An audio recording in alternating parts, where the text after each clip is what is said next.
인천의 늦가을 차가운 바람이 담벼락을 스치며 황금빛 낙엽들을 휘감아 날렸다. 마치 계절의 끝자락에서 누군가를 조심스럽게 배웅하듯 고요하고 쓸쓸한 공기가 집 안을 감싸고 있었다. 유민석 22엔 거실에 멍하니 서 있었다. 부모님이 밥비짐을 정리하는 모습이 그의 눈에 들어왔지만 마음은 이미 어딘가 저 멀리 떠 있는 듯 했다. 오늘 이 조용한 가정에 오랜만에 큰 변화가 찾아오게 되었다.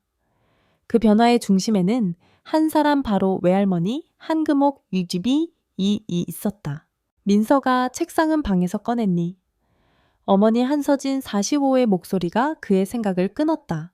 민석은 고개를 끄덕이며 대답 없이 조용히 방으로 들어가 책상을 끌고 나왔다. 그의 방은 이제 외할머니의 공간이 될 터였다. 이 사실이 마음을 복잡하게 했다. 아무것도 변하지 않는 듯한 집안 분위기 속에서 민석만이 느낄 수 있는 미묘한 긴장감이 맴돌았다. 사실 외할머니를 모시기로 한 결정은 그리 자발적인 것이 아니었다. 하루 전 외삼촌인 한준호 42에게서 걸려온 전화 한 통이 이 모든 것의 시작이었다. 통화 내내 그의 목소리는 차갑고 단호했다. 누나 이젠 진짜 더는 안 돼. 우리 집도 사정이 있어. 어머니 좀 데려가줘요. 이젠 형부네가 모실 차례 아닙니까? 남편 유지환 47은 처음엔 말이 없었다. 하지만 수학이 넘어 들려오는 외삼촌의 말투에 눈살을 찌푸리며 끝내 고개를 끄덕였다. 그래도 장모님인데 우리가 모셔야지. 띠링 현관 벨소리가 울리자 거실에 있던 모두가 움찔했다. 마치 현실이 문을 두드린 듯한 순간이었다. 서진이 재빨리 문을 열었다. 문 밖에는 등이 굽은 노모가 외투를 여미며 서 있었다. 손에는 오래된 지팡이가 들려 있었고 그 뒤로는 외삼촌 한준호와 그의 가족이 서 있었다. 그들의 얼굴에는 피곤함과 성가심이 고스란히 묻어 있었다. 어머니 조심해서 들어가요. 서진이 조심스럽게 어머니의 팔을 잡았다. 문턱을 넘는 순간 금옥의 시선은 짧게 집안을 훑었다. 예전보다 훨씬 단정해진 딸의 집. 하지만 자신은 과연 이 공간에 어울릴 수 있을까? 짐을 내려놓은 외삼촌은 인사도 없이 몸을 돌렸다. 전 급한 일이 있어서요. 어머니 부탁드릴게요. 준호야 잠깐 들어와서 차라도 한 잔. 유지환이 붙잡으려 했지만 준호는 손을 저으며 뒷말도 없이 차가운 발걸음으로 사라졌다. 민석은 그 모습을 조용히 지켜보았다. 외삼촌은 언제나 어릴 적 자신을 질투하듯 대하곤 했다. 그리고 지금은 자신들의 어머니를 마치 짐처럼 넘기고 떠나버렸다. 그런 어른의 뒷모습이 왠지 더 작고 초라하게 느껴졌다. 할머니 여기가 할머니 방이에요. 천천히 들어가세요. 민석은 조심스럽게 할머니의 손을 잡았다. 그 손은 작고 주름졌지만 따뜻한 온기가 아직 남아 있었다. 금옥은 말없이 손자의 얼굴을 바라보았다. 그 눈동자 속에는 미안함과 고마움이 함께 담겨 있었다. 하지만 그녀는 아무 말도 하지 않았다. 그저 고개를 천천히 끄덕였다. 서진은 어머니를 방에 안내한 후 거실로 나와 남편 곁에 앉았다. 유지환은 여전히 표정이 굳어 있었다. 여보 무슨 생각해요 그냥. 내 동생도 참 이기적이구나 싶어서. 자기 살림 힘들다고 이렇게 던지듯 보내버리다니. 우리 집도 넉넉한 건 아니잖아. 서진은 남편의 손을 잡았다. 나도 알고 있어. 하지만 어머니잖아. 우리한테 이렇게 해주신 적 많았잖아. 우리 결혼할 때 집 사는데도 돈 보태주시고. 그 말에 유지환은 잠시 침묵했다. 말없이 고개만 끄덕였다. 그날 밤 식탁 위에는 모처럼 따뜻한 밥상이 차려졌다. 김이 모락모락 나는 된장찌개에 정성껏 부친 동그랑땡, 손수 담근 겉절이. 금옥은 조심스레 숟가락을 들며 말했다. 서진아 이렇게까지 안 해도 되는데 엄마 우리 집이잖아요. 앞으로는 편하게 계세요. 서진의 말에 금옥은 눈을 감듯 웃어 보였다. 민석은 그 모습을 물끄러미 바라보며 속으로 다짐했다. 내가 할머니 잘 지켜드릴게요.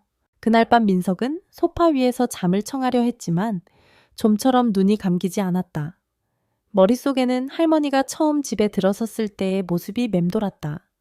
그리고 어릴 적 기억들 명절마다 찾았던 외가 항상 형만 챙기던 외할머니의 모습이 떠올랐다. 하지만 지금의 할머니는 너무도 작고 너무도 조용했다. 인생이란 건 정말 아이러니하다는 생각이 들었다. 어릴 땐 외면했던 손길이 지금은 그렇게 소중하게 느껴지는 걸까? 민석은 조용히 몸을 뒤척였다. 그날 밤 유난히 낙엽이 많이 떨어졌다. 새벽 공기 속에는 겨울의 냄새가 어렴풋이 배어 있었다. 유민석은 이불을 목까지 끌어올리고 소파에 누운 채 천장을 멍하니 바라보고 있었다. 방이 하나밖에 없는 아파트에서 외할머니가 오신 이후 그의 방은 자연스럽게 비워져야 했다. 그 방은 책상이 있었고 창문이 작지만 햇살이 잘 들어오는 공간이었다. 그곳에서 그는 많은 밤을 시험 공부와 음악을 들으며 보냈다. 하지만 이제 그 자리에 외할머니의 짐과 두툼한 겨울 이불이 깔려 있었다. 아침이 되자마자 부엌에서는 익숙하지 않은 소리가 들려왔다. 냄비 뚜껑 부딪히는 소리, 차주전자에서 나오는 김. 할머니 일찍 일어나셨네요. 민석이 잠결에 일어나 부엌으로 가보니 외할머니가 다소 익숙하지 않은 손길로 밥을 짓고 있었다. 그래도 너희 먹을 밥은 내가 해야지. 그래야 마음이 편하단다. 그녀는 민석에게 따뜻한 미소를 지으며 말했다. 하지만 그녀의 손은 약간 떨리고 있었고 밥솥 뚜껑을 여는 손길도 어딘가 어설펐다. 한서진은 부엌으로 들어와 급히 어머니를 붙잡았다. 엄마 아침밥은 제가 할게요. 손 다치면 어쩌려고 그러세요? 괜찮아. 이 집에서 내가 할 수 있는 게 있으면 하고 싶어. 금옥은 고집스럽게 대답했다. 서진은 눈을 감고 고개를 끄덕였다. 그러면 엄마가 계란말이 하나만 해주세요. 민석이가 제일 좋아하잖아요. 아침 식탁은 다소 어색했지만 따뜻했다. 민석은 계란말이를 한 입 먹고는 고개를 들었다. 할머니 진짜 맛있어요. 학교 급식보다 훨씬 맛있어요. 금옥은 그 말에 웃으며 한 숟가락 더 민석의 그릇에 떠주었다. 하지만 이 모든 풍경이 유지환에게는 그리 평온하지 않았다. 그는 늘상 가던 출근길에 서진에게 작은 한숨을 토해냈다. 사실 집이 좁아서 불편하긴 하다. 아들이 방도 없이 소파에서 자고 나도 밤에 화장실 가려면 조심해야 하고 알아. 나도 걱정되지만 어쩌겠어. 가족인데. 그날 저녁 민석은 외할머니의 방 문을 두드렸다. 할머니 불편한 거 없으세요? 이불 괜찮으세요? 응, 다 괜찮다. 너는 소파 불편하지 않니? 아니요, 괜찮아요. 밤마다 할머니 코 고는 소리 들으면 잘 자요. 장난 섞인 말에 금옥은 웃음을 터뜨렸다. 하지만 이내 그 웃음은 작게 사그라들었다. 민서가 혹시 할머니가 여기 있어서 너희 불편한 건 아니니? 그녀는 작게 물었다. 그 눈엔 조심스러움과 미안함이 담겨 있었다. 아니에요, 절대요. 할머니가 계셔서 우리 집이 더 따뜻해졌어요. 민석은 진심으로 대답했다. 그 말에 금옥은 말없이 고개를 끄덕였고 그날 밤 조용히 눈을 감고 잠에 들었다. 하지만 시간이 지나며 현실은 점점 무거워졌다. 유지환은 전보다 더 자주 야근을 핑계로 귀가를 늦췄고 서진은 집안일과 직장일에 지쳐갔다. 민석도 대학 준비에 쫓기며 점점 예민해졌지만 누구 하나 불만을 입 밖에 내지 않았다. 어느 날 금옥은 창문 너머로 저녁 노을을 보며 혼잣말처럼 말했다. 세 사람 사는 집에 내가 들어와 네 번째 그림자가 된 것 같구나. 서진은 뒤에서 그 말을 들었고 조용히 다가가 어머니의 어깨를 감쌌다. 아니에요, 엄마. 엄마는 우리 집에 꼭 필요한 빛이에요. 우리가 어둡고 힘들 때마다 엄마가 그걸 밝혀주는 존재예요. 금옥은 그 말에 아무 대답도 하지 않았다. 그저 작은 미소와 함께 딸의 손을 꼭 잡았다. 유난히 비가 많이 내리던 봄날이었다. 밖에는 장대비가 쏟아지고 있었고 민석은 책상에 앉아 모의고사 문제지를 들여다보고 있었다. 하지만 머릿속은 온통 복잡했다. 요즘 들어 아버지의 말수가 눈에 띄게 줄었고 어머니는 가끔씩 부엌에서 몰래 눈물을 훔치곤 했다. 할머니가 이 집에 온 뒤 모든 것이 조금씩 변하고 있었다.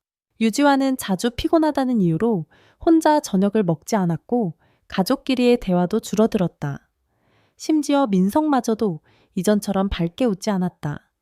그런 날이 이어지던 어느 날 저녁 가족 모두가 모인 식탁에서 묵묵히 밥을 먹고 있을 때였다. 내일은 내가 된장국을 끓여볼까 싶다. 어릴 때 서진이 좋아하던 그 맛으로. 한금옥의 갑작스러운 말에 모두의 젓가락이 잠시 멈췄다. 그녀는 누구의 눈도 바라보지 않고 조용히 밥을 떠먹고 있었다. 서진은 조용히 미소를 지었다. 엄마, 아직도 그 레시피 기억하세요? 전 그 맛 못 따라가겠더라고요. 그 순간 민석이 살짝 웃으며 말을 보탰다. 저도 내일 기대할게요. 할머니 된장국 진짜 맛있거든요. 그 말에 금옥은 처음으로 그 자리에서 작게 웃었다. 그래, 내일은 너희가 좋아하는 애호박 많이 넣을게. 그날 저녁 민석은 할머니의 방 앞에서 잠시 망설이다가 문을 두드렸다. 할머니, 내일 국 끓이실 때 저도 같이 도와드릴게요. 그래, 너도 요리 배우고 싶어. 네. 그리고 그냥 할머니랑 같이 있고 싶어요. 그 말에 금옥은 놀란 표정을 지었지만 이내 말없이 고개를 끄덕였다. 그리고 그 순간부터 두 사람 사이에 어떤 벽 같은 것이 천천히 허물어지기 시작했다. 다음날 아침 부엌은 모처럼 활기로 가득했다. 민석은 양파를 깎다 울고 금옥은 그런 손자를 보며 웃음을 터뜨렸다. 감자 깎는 건 네 아버지보다 낫구나. 정말요, 저 요리 재능 있나 봐요. 그 소리는 거실까지 흘러나왔고 서진은 부엌 문틈 사이로 몰래 웃으며 두 사람을 지켜보았다. 오랜만에 집안에 웃음소리가 가득 차오른 순간이었다. 며칠 뒤 민석은 할머니와 함께 동네 공원을 산책했다. 아직도 허리가 불편한 금옥은 민석의 팔을 살짝 잡고 걸었다. 공기에는 벚꽃 향이 희미하게 퍼져 있었다. 할머니, 이 공원 어때요? 예쁘죠? 응, 봄은 참 좋다. 다시 살아나는 느낌이야. 할머니는 우리 집에 오기 싫으셨어요. 민석이 조심스럽게 물었다. 금옥은 걸음을 멈추고 하늘을 바라보았다. 처음엔 그랬지. 괜히 민폐만 되는 것 같고. 준호네 집에서도 그런 눈치를 봤으니까. 그런데 지금은 어때요? 금옥은 천천히 민석을 바라보았다. 지금은 참 다행이다 싶어. 여기 와서 네가 있어서. 그 말에 민석은 아무 말 없이 할머니의 손을 꽉 잡았다. 그 손은 작고 거칠었지만 믿을 수 없을 만큼 따뜻했다. 그날 밤 서진은 남편 유지환에게 조심스럽게 말을 꺼냈다. 여보, 엄마가 조금씩 달라지고 있는 것 같지 않아? 응, 민석 덕분인 것 같아. 우리보다 더 많이 안아주고 웃게 해주네. 우리 좀 더 노력해보자. 그냥 모시는 게 아니라 진짜 함께 사는 가족은으로. 유지환은 천천히 고개를 끄덕였다. 그래, 이제 와서 멀어질 수도 없는 사람인데 우리 가족이니까. 그날 이후 유지환은 퇴근길에 작은 과일 바구니를 들고 들어왔고 민석은 주말마다 할머니와 요리 시간을 가졌으며 서진은 어머니와 함께 재래시장에 다녀왔다. 그렇게 아무도 몰랐지만 이에 네 사람의 일상은 조용히 아주 천천히 아름다운 형태로 재편성되고 있었다. 그날도 평범한 하루였다. 햇살은 부드럽게 거실을 감싸고 있었고 유민석은 캠퍼스에서 돌아오자마자 외할머니가 있는 방으로 향했다. 할머니, 저 왔어요. 왔구나. 오늘은 또 어떤 재밌는 일이 있었니? 민석은 가방을 내려놓고 책상에서 꺼낸 사진 한 장을 할머니에게 보여주었다. 사진 속에는 민석과 그의 여자친구 박대훈이 함께 찍은 커플 셀카가 담겨 있었다. 이 친구가 대훈이에요. 곧 집에 인사드리러 데려올 거예요. 금옥은 사진을 들여다보다가 살짝 웃음을 머금었다. 이쁘네. 눈빛이 참 맑다. 네가 사랑할 만하구나. 사실 할머니 내년에 결혼하고 싶어요. 둘이서 조그만 집 구해서 시작하려고요. 그랬구나. 그렇게 벌써 어른이 되었네, 우리 민석이. 그녀의 목소리는 따뜻했지만 어딘가 떨림이 있었다. 그날 밤 할머니는 민석을 따로 불렀다. 민석아, 할머니가 너한테 꼭 해두고 싶은 말이 있어서. 왜요? 무슨 일이세요? 그녀는 방 한편에 놓여있던 오래된 나무함을 열었다. 안에는 낡은 통장과 함께 접힌 종이 한 장이 들어있었다. 그녀는 조심스럽게 그것을 꺼내 민석에게 건넸다. 이건 할머니 통장이야. 거기엔 얼마 안 되지만 이건 네 몫으로 남기고 싶단다. 할머니, 이런 말씀하지 마세요. 건강하셔야죠. 민석아, 인생은 늘 갑작스럽게 변하곤 한단다. 난 이제 64살이야. 요즘 따라 가슴도 답답하고 밤마다 자주 깨. 할머니 감이 좀 이상해. 민석은 갑작스러운 말에 얼굴이 굳어졌다. 병원에 가보셨어요? 응, 몇 번? 괜찮대. 그냥 나이 들면 그런 거래. 하지만 말야 혹시라는 게 있잖니. 그녀는 숨을 고르고 말을 이었다. 그래서 너한테 미리 말해두고 싶은 게 있어. 나는 가진 게 많진 않아. 예전에 너희 외할아버지랑 함께 사두었던 집 한 채가 하나 있고 그건 준호에게 주려 해. 민석은 고개를 들었다. 외삼촌이요? 그래. 너희 어머니가 날 20년 넘게 돌봤지만 준호도 내 아들이잖니. 그 집은 준호네가 오랫동안 살던 곳이고 나는 그 집에서의 기억이 많아. 거기서 너희 외할아버지를 처음 만났고 아이들을 키웠고. 말을 멈춘 그녀의 눈에는 먼 기억을 더듬는 애틋함이 맴돌았다. 그럼 전 너한테는 이 통장이야. 안에 600만 년반이 있어. 큰 돈은 아니지만 네가 결혼 준비할 때 조금은 보탬이 되지 않을까 싶어서. 민석은 통장을 꼭 쥐고 고개를 숙였다. 할머니, 우리 집이 할머니를 돌봐드린 건 당연한 일이에요. 그런데 외삼촌은 쉿. 금옥은 조용히 손가락을 입에 댔다. 이건 단순한 계산의 문제가 아니야. 난 누구도 원망하지 않게 하고 싶어. 그게 내 마지막 바람이야. 민석은 무거운 마음으로 고개를 끄덕였다. 그날 밤 그는 잠을 이루지 못했다. 거실에 앉아 캄캄한 창밖을 바라보다가 옛날 외할머니가 해줬던 자장가 멜로디가 귓가에 맴돌았다. 어린 시절 겨울밤마다 안아주던 그 품, 그때는 왜 그렇게 거칠게만 느껴졌을까? 지금 생각해보면 외할머니는 항상 우리 곁에 있었구나. 단지 우리가 외면했을 뿐. 다음날 아침 민석이 학교로 가기 위해 준비를 하고 있을 때 외할머니가 갑자기 거실을 청소하고 있었다. 할머니 왜 이렇게 무리하세요? 오늘따라 기운이 좀 나네. 이럴 때 움직여야지. 그리고 그날 밤 유난히 평온한 저녁이었다. 민석은 따뜻한 된장찌개를 끓이며 할머니를 위해 작은 디저트를 준비했다. 식탁에 둘만 앉아 서로의 이야기를 나누며 웃었다. 하지만 금옥은 마지막으로 밥을 떠먹고 나서 한참 동안 아무 말도 하지 않았다. 민석아, 할머니가 너한테 뭔가 숨긴 게 있다는 생각이 들지도 모르겠구나. 하지만 꼭 기억해. 넌 늘 내 자랑이었어. 민석은 대답 대신 그녀의 손을 꼭 잡았다. 그리고 마음속으로 다짐했다. 할머니가 남긴 모든 의미를 언젠가 내가 꼭 지켜낼게요. 그날 아침 인천에는 봄비가 다시 내리기 시작했다. 유민석은 출근 준비를 마치고 부엌으로 향하던 중 현관문에서 이상한 인기척을 느꼈다. 누구세요? 문을 열자마자 낯익은 얼굴이 눈앞에 있었다. 몇 년간 보지 못했던 외삼촌 한준호였다.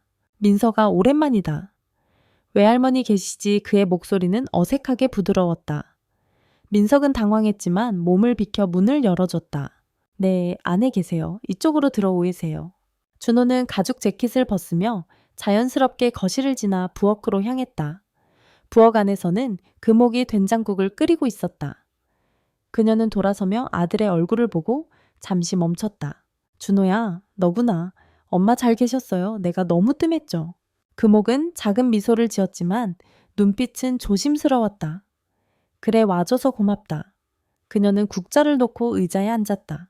잠시 정적이 흐른 뒤 준호가 조심스럽게 입을 열었다. 엄마, 얼마 전에 민석이한테 들었어요. 재산 정리하시려 한다고. 말이 끝나자마자 부엌의 공기는 마치 얼어붙은 듯 정적에 휩싸였다. 금옥은 천천히 고개를 끄덕였다. 그래, 그럴 때가 된 것 같아서.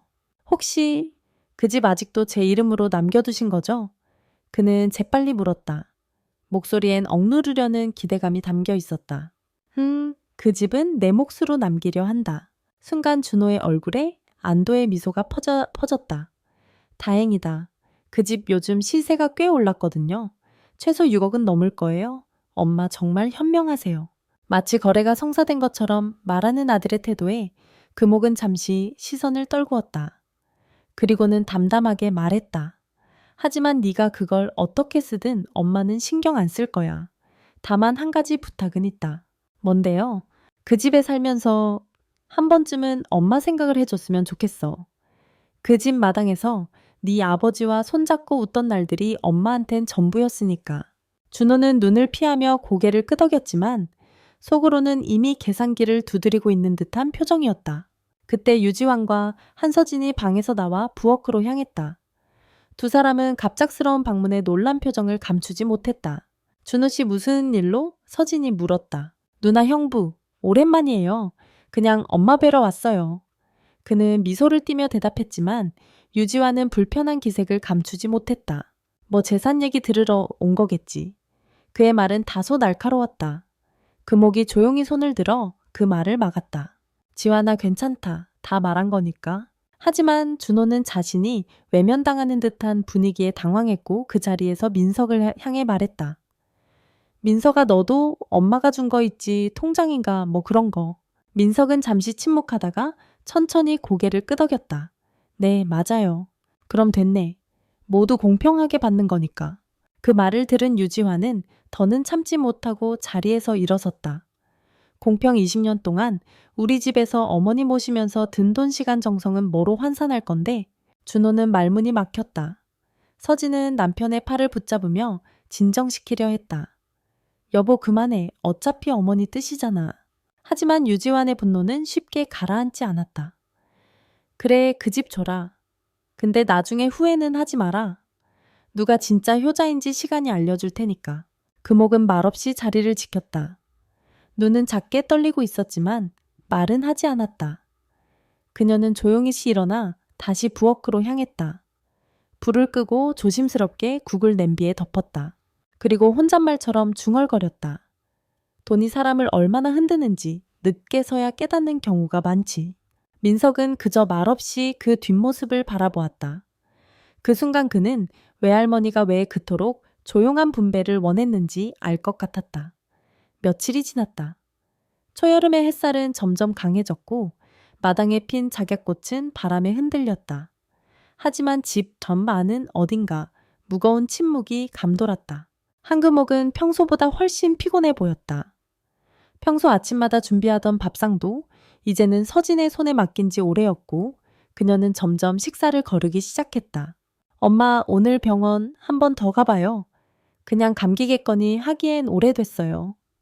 서진은 눈을 붉히며 간곡히 부탁했지만 금옥은 조용히 고개를 저었다.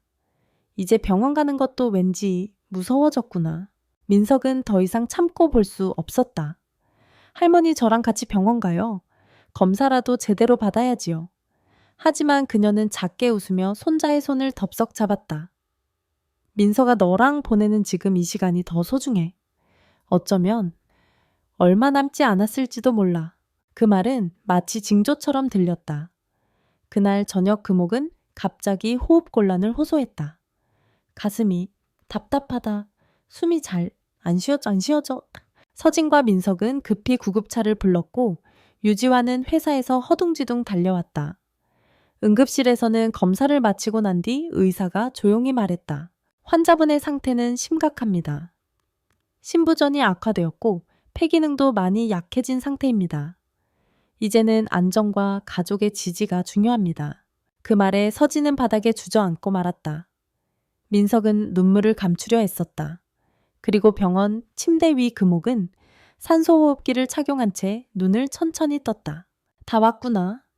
다들 고맙다. 그녀는 힘겹게 입을 열었다. 이렇게 같이 있어주니 정말 고맙다. 서진은 엄마의 손을 잡고 눈물 범벅이 된 얼굴로 속삭였다. 엄마, 죄송해요. 더 잘해드릴 걸 그랬어요. 제발 조금만 더 버텨줘요. 어더이라요. 금옥은 딸의 손을 꼭 잡고 고개를 저었다. 넌 항상 충분히 좋은 딸이었단다. 그날 밤 가족들은 병원 병실 한쪽에서 번갈아 잠을 청하며 그녀 곁을 지켰다. 민석은 이따금 눈을 뜨고 외할머니가 여전히 숨쉬고 있는지 확인하곤 했다. 그는 통장과 그 편지를 가슴에 꼭 안고 있었다. 그리고 그 다음날 새벽, 바깥은 새벽 안개로 가득했고 병실 안공기도 차가워져 있었다.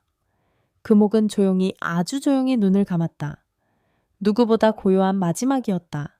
병원 복도에서 눈물을 감추던 민석에게 어머니가 다가와 조용히 안아주었다. 할머니가 정말 너 많이 사랑하셨어. 그 품 안에서 민석은 더는 참지 못하고 목 놓아 울었다. 며칠 후 장례식은 작게 그러나 정중하게 치러졌다. 친구나 친척 대부분은 오지 않았지만 이 집에 있던 세 사람만은 끝까지 그녀 곁을 지켰다. 심지어 한준호조차 한번 들렀다가 상주석 근처에도 앉지 못하고 돌아갔다. 그날 밤 민석은 외할머니의 유언에 따라 은행을 찾았다. 통장을 제출하고 비밀번호를 입력하자 은행원의 눈이 살짝 커졌다. 고객님, 이 계좌의 잔액은 6억 원입니다. 나님. 그는 순간 귀를 의심했다. 아, 혹시 잘못된 건가요? 할머니가 말씀하신 건 600만 원이었는데요. 직원은 고개를 저으며 말했다. 입금 내역을 보니 장기적으로 꾸준히 저축하신 것 같네요. 상당히 체계적으로요. 민석은 그 자리에서 말을 잇지 못했다. 손이 떨렸고 가슴이 먹먹했다. 5억 원. 누구에게도 말하지 않았고 보여주지 않았으며 증명하려 하지 않았던 사랑. 할머니는 그 돈을 말없이 준비하며 오직 한 사람 자신을 가족처럼 품어준 손자를 위해 남겨두었던 것이다. 그날 밤 그는 그 통장을 품에 안고 집으로 돌아오는 길에 하늘을 올려다보았다. 하늘엔 별이 하나둘 떠오르고 있었다. 할머니, 저 약속 지킬게요. 저만의 집 대훈이와 함께 행복하게 살게요. 그리고 누가 뭐래도 당신이 제 가족이었다는 거 절대 잊지 않을게요. 며칠 후 유민석은 조용히 서울 강남의 한 부동산 사무실 문을 열고 들어섰다. 가슴속에는 아직도 할머니의 목소리가 생생했다. 민석아, 결혼은 시작이야. 두 사람이 손잡고 함께 웃을 수 있는 집이 필요하지. 그는 손에 꼭 쥔 통장을 테이블에 올려두었다. 6억 원. 처음엔 그 액수를 믿을 수 없었지만 지금은 그것이 곧 할머니의 모든 삶이자 선택이라는 걸 뼛속까지 느끼고 있었다. 부동산 직원은 그의 예산을 듣고 놀라며 말했다. 젊은 분이 직접 집을 사시다니 요즘 흔한 일이 아닙니다. 부모님 도움인가요? 민석은 잠시 망설이다가 고개를 저었다. 아니요, 할머니께서 남기신 겁니다. 말끝이 떨렸지만 눈빛만큼은 단단했다. 며칠간의 고민 끝에 그는 경기도 남양주 인근의 조용한 단독주택을 계약했다. 뒷마당엔 작은 나무가 있고 현관 앞에는 화단이 놓일 자리가 있었다. 무엇보다 집 안에 볕이 잘 들고 부엌이 아늑했다. 여긴 할머니가 계셨다면 정말 좋아하셨을 거야. 그는 마음속으로 그렇게 말하며 부엌 천장에 작은 현판을 걸었다. 할머니의 주방, 외할머니 한금옥을 기억하며 박대우는 눈물을 글썽이며 그 글귀를 읽고 민석을 안아주었다. 정말 예뻐. 이 집이 우리 첫 시작이라니 나 너무 고마워. 결혼식은 소박하게 치러졌다. 친한 친구 몇 명 가족들만 초대해서 조용히 진행된 예식이었지만 그 어느 화려한 호텔보다 의미 있었다. 특히 신부가 마지막 인사에서 한마디는 모두의 마음을 적셨다. 오늘 저희는 이 자리에 존재하지 않지만 가장 따뜻하게 사랑해주신 분을 위해 결혼합니다. 그분이 아니었다면 저희는 이 자리에 없었을지도 몰라요. 그리고 새 집으로 이사한 첫날 밤, 민석은 집 안을 천천히 걸었다. 거실 부엌 대은이의 방, 그리고 조용한 작은 방 하나. 그 방엔 책상과 책장, 그리고 할머니가 마지막까지 사용했던 낡은 담요가 정리되어 있었다. 그는 그 담요를 조심스럽게 펴고 그 위에 손을 얹었다. 할머니 여기에요. 당신이 남겨준 사랑으로 우리가 만든 집. 여긴 정말 따뜻하죠. 그 순간 밖에서 살랑이는 바람이 창문 틈 사이로 들어와 커튼을 살짝 흔들었다. 민석은 그 모습을 조용히 바라보며 미소 지었다. 마치 누군가가 조용히 대답해 주는 것 같았다. 며칠 후 그는 할머니의 묘소를 찾았다. 무릎을 꿇고 손을 모아 조용히 인사한 후 집 열쇠 한 쌍을 작은 상자에 넣어 묘비 앞에 올려놓았다. 이건 할머니 몫이에요. 이 집은 우리 셋이 함께 만든 거니까요. 언제든 놀러 오세요. 알겠죠? 그리고 묘비 곁에 핀 노란 민들레를 바라보며 민석은 속삭였다. 저 잘 살게요. 걱정 마세요. 예. 유민석이 새 집에서 대훈과 함께 새로운 삶을 시작하던 무렵 서울 강서구의 오래된 주택가 어귀에는 낯익은 얼굴이 낯선 표정으로 서 있었다. 한준호. 그는 이제 그 오래된 집의 명의자였다. 어머니가 살아 생전에 남긴 유일한 부동산 자신에게 돌아온 단 하나의 유산이었다. 그 집은 예전보다 훨씬 낡아 있었지만 그의 눈에는 숫자만 보였다. 현재 시세 6억 3천 리모델링하면 7억 이상. 준호는 곧장 부동산에 연락해 리모델링 견적을 문의했고 서둘러 집을 팔 준비를 시작했다. 그에게 이 집은 추억이 아니라 현금화 가능한 자산이었다. 며칠 뒤 부동산 중개인의 말에 그는 입가를 실룩이며 웃었다. 요즘 집값 다시 오릅니다. 이 정도 위치면 금방 나갈 겁니다. 그는 고개를 끄덕였다. 될 수 있으면 빠르게 계약하시죠. 현금이 급하거든요. 그렇게 한준호는 몇 주 만에 집을 매각했고 그 돈으로 외제차를 한 대 사고 남은 돈 일부는 투자라고 부르기에도 민망한 당이 코인 거래에 쏟아부었다. 처음엔 잘 되는 듯 했다. 계좌에 찍힌 일시적인 수익에 그는 흡족해했고 친구들과의 술자리가 많아졌으며 자신감은 하늘을 찔렀다. 하지만 예상보다 빠르게 무너지는 건 항상 그가 기대하던 것들이었다. 첫 번째는 투자 실패였다. 코인 시장이 급락하며 그는 순식간에 2억 원 이상을 잃었다. 그 뒤로 남은 돈도 대출이자 상환과 과소비로 사라졌고 결국 외제차마저 팔아야 했다. 두 번째는 가족과의 관계였다. 아내는 그를 비난하며 친정으로 떠났고 아들은 아빠는 항상 말만 하고 책임지지 않아 라는 말을 남긴 채 연락을 끊었다. 세 번째는 외할머니의 꿈속 목소리였다. 돈보다 사람이 먼저야 준호야 늦기 전에 돌아서렴. 꿈에서 깬 새벽 그는 땀에 흠뻑 젖은 채로 거실 바닥에 앉아 있었다. 그리고 처음으로 어머니의 부재가 피부에 와닿았다. 엄마, 난 도대체 뭘 한 거지? 그는 떨리는 손으로 어머니의 유일한 편지를 꺼냈다. 살아생전 어머니가 남긴 그 편지는 봉투도 열지 않았다는 채 장롱 속 깊숙이 박혀 있었고 이제서야 꺼내든 것이다. 편지 안에는 짧은 문장들이 있었다. 네가 언젠가 이 집을 팔게 되더라도 그것이 내 삶을 망치는 일이 되지 않길 바란다. 무엇보다 사람을 먼저 생각해라. 그게 네 아버지가 남긴 마지막 가르침이란다.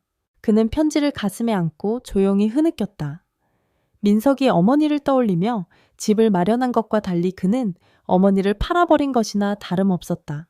그날 저녁 준호는 맥주 한 캔을 들고 조용히 그 집 앞 골목을 다시 찾았다. 이미 새로운 사람이 이사 들어온 집 앞에서 그는 문 밖을 지켜보다가 허공에 작게 인사를 건넸다. 엄마 미안해. 이제라도 정말 미안해. 유민석은 어느 화창한 일요일 아침 다윤과 함께 인천의 오래된 골목길을 다시 찾았다. 그가 자란 집, 그리고 외할머니가 마지막까지 머물던 그 공간은 여전히 그 자리에 있었다. 하지만 지금은 다른 가족이 입주해 창문엔 새로운 커튼이 달려있고 대문 앞에는 낯선 신발이 놓여 있었다. 저기서 내가 처음 자전거 배우다가 넘어졌었는데 민석이 작게 중거리자 대우는 그의 손을 살며시 잡았다. 기억이 많겠지. 아마 할머니도 이 길 많이 걸으셨을 거야. 그들은 동네 근처에 새로 생긴 작은 카페에 앉아 시간을 보냈다. 그러다 어머니 한서진에게서 연락이 왔다. 민서가 혹시 오늘 잠깐 올 수 있니? 할머니 물건 정리하다가 네가 봐야 할 것 같아서. 민석은 곧장 부모님의 집으로 향했다. 방 안은 오래된 상자들과 봉투들로 가득했고 그 중에는 손으로 꼼꼼히 접은 편지지와 낡은 사진첩, 그리고 오래된 찻잔 하나가 있었다. 이거 기억나니? 서진이 물었다. 이거 어릴 때 할머니가 아침마다 이 찻잔에 보리차 타주셨던 거. 민석은 조심스럽게 제 찻잔을 손에 들었다. 살짝 금이가 있었지만 유난히 따뜻한 온기가 손끝에 전해지는 듯했다. 할머니가 그 찻잔 절대 안 버리셨거든. 어디 가서도 이거만 쓰셨고 우리 집 와서도 꼭 이 컵에 차 마셨어. 서진은 사진첩을 열어 보였다. 거기엔 민석이 5살 무렵 외할머니 품에 안겨 웃고 있는 사진 한 장이 있었다. 그리고 뒤쪽에는 송글씨로 써 내려간 한 줄. 민석이가 웃으면 나도 숨을 쉰다. 그 짧은 문장에 민석은 더 이상 말을 잇지 못하고 눈을 감았다. 그토록 많은 시간 할머니는 늘 곁에 있었는데 나는 왜 그렇게 늦게 깨달았을까? 잠시 후 민석은 거실로 나와 부모님과 함께 앉았다. 유지화는 오랜만에 조용히 차를 내리며 입을 열었다. 내 할머니 말이야. 마지막 날 나한테 이런 말을 했었어. 지환아 너는 말은 아껴도 늘 나를 생각해줬지. 서툴러도 어저 진심은 느껴졌단다. 그 말을 끝낸 유지환은 찻잔을 내려놓으며 작게 웃었다. 사실 그 말 듣고 밤새 울었었어. 그 말에 서진도 고개를 끄덕였다. 엄마는 늘 그렇게 표현하지 않고 대신 행동으로 사랑을 보이셨지. 민석은 다시 찻잔을 보았다. 작은 잔 속에는 아무것도 없지만 마치 할머니의 손길이 담긴 듯한 온기가 느껴졌다. 그날 밤 민석은 그 찻잔을 들고 집으로 돌아왔다. 그는 부엌 선반 한가운데 찻잔을 조심스럽게 올려놓고 그 아래 메모 하나를 붙였다. 외할머니의 자리, 늘 함께 계시는 곳. 그리고 조용히 불을 끄고 방으로 향하던 순간 그는 부엌 창가에서 은은한 바람 소리를 들었다. 바람은 부드럽게 커튼을 흔들며 오래된 찻잔을 스쳐갔다. 마치 누군가 조용히 웃으며 말하는 듯했다. 그래 잘하고 있어. 이젠 네가 너의 방식으로 살아가렴. 어느 봄날 아침 햇살이 부엌 창문을 부드럽게 넘어오고 있었다. 유민석은 테이블 위에 조심스럽게 차를 따르고 있었다. 옆에서는 아내 박대훈이 작은 스푼으로 아이 이유식을 만들고 있었다. 대훈아, 얘 오늘 이유식 2그릇째야. 많이 크네. 민석이 웃으며 말했다. 그럼요. 할머니처럼 잘 먹는 아이가 될 거예요. 그 말에 민석은 눈을 깜빡이며 웃었다. 응, 맞아. 할머니는 뭐든 꼭꼭 씹어 천천히 먹으셨지. 아이의 이름은 유금아 유금옥에서 따온 이름. 그는 어머니, 그리고 외할머니가 물려준 마음을 아이 이름에 담고 싶었다. 그날은 외할머니 한금옥의 일주기였다. 민석과 대훈, 그리고 부모님은 작은 제사상을 준비했다.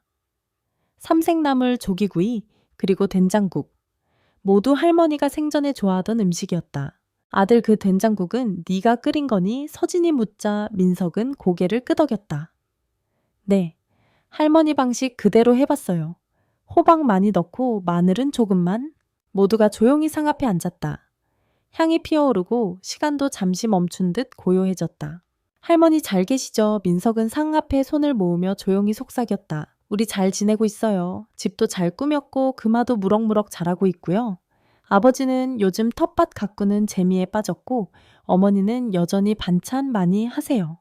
대우는 그 말을 안고 조심스럽게 절을 시켰다. 할머니, 이 아이가 당신 사랑을 이어받아 살아갈 거예요. 제사가 끝난 후 가족은 할머니에 대한 기억을 나누기 시작했다. 서진은 어릴 적 엄마가 엉덩이 두드리며 불러주던 자장가를 흥얼거렸고 유지화는 예전 할머니가 준 손뜨개 장갑을 아직도 책상 서랍에 간직하고 있다고 말했다. 민석은 천천히 앨범을 꺼내 펼쳤다. 그 속에는 외할머니가 생전 손수 꿰매준 이불 위에 누워있던 갓난아이 시절 자신의 사진이 있었다. 이불에 적혀있던 글씨 기억나요? 내가 널 덮어주는 동안 세상 바람은 너를 건드리지 못하게 할게. 그 말을 꺼내자 서진도 조용히 눈시울을 붉혔다. 그날 저녁 민석은 거실 한켠에 할머니를 위한 기억의 코너를 만들었다. 그곳에는 낡은 찻잔 한금옥 이름이 새겨진 작은 액자 직접 손뜨개한 덧신, 그리고 손편지 하나가 나란히 놓여 있었다. 그 위에 작은 글귀가 적혀 있었다. 그리움은 떠나지 않아요.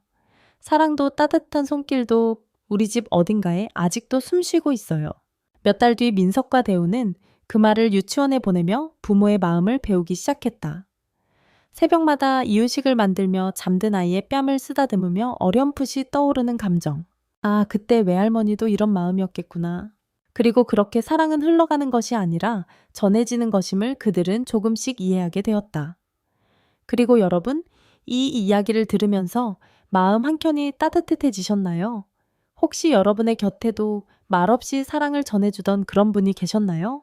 아무 말 없이 따뜻한 밥상을 내어주시던 할머니, 언제나 같은 자리에 있어주시던 부모님, 혹은 어느 순간 내 곁을 떠났지만 아직도 마음속에 살아있는 누군가. 이야기를 들으면서 떠오른 그 사람의 얼굴이 있다면 지금 이 순간 그분께 짧은 메시지라도 전해보면 어떨까요? 혹은 이 댓글창 아래 여러분의 이야기를 나눠주셔도 좋습니다. 여러분만의 할머니의 찻잔은 무엇인가요? 우리는 모두 누군가의 사랑을 품고 자라왔고 그 사랑을 다시 누군가에게 전하며 살아갑니다. 이 이야기가 여러분의 하루의 작은 위로가 되었기를, 그리고 지금 이 순간에도 사랑을 기억하고 계신다면 댓글로 여러분의 이야기를 들려주세요. 작은 기억 한 조각이 누군가에게는 큰 울림이 되어줄 수 있습니다. 그리고 이 영상이 좋았다면 좋아요와 구독, 그리고 사랑하는 사람과의 공유도 잊지 말아주세요. 당신의 한 번의 공유가 누군가에게 따뜻한 저녁을 선물할 수도 있으니까요. 감사합니다. 다음 이야기에서 다시 따뜻한 마음으로 만나길 바랍니다. 여러분 모두 사랑받고 있다는 걸 잊지 마세요.